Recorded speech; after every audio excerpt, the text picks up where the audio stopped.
Un baptême républicain plutôt que religieux. Le principe est le même. Les parents choisissent un parrain et une marraine pour leur enfant. Mais la cérémonie a lieu en mairie, la ville de Bordeaux.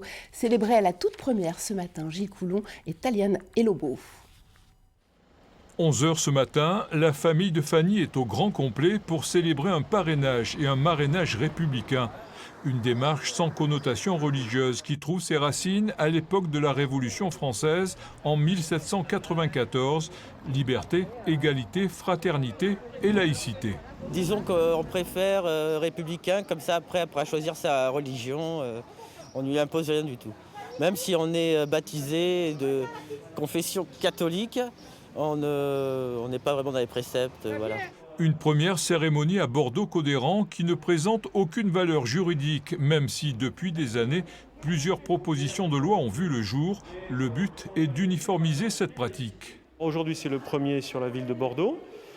D'autres sont prévus durant le mois de septembre.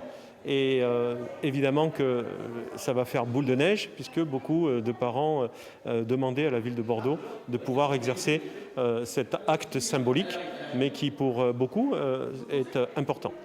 Des parents comblés.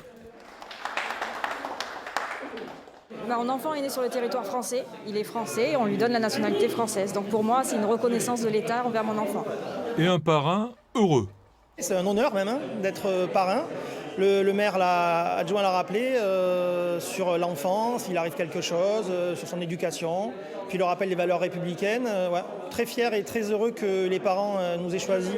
Un cadeau de la mairie a été offert à Fanny pour cette première. Les prochaines cérémonies se dérouleront à l'hôtel de ville.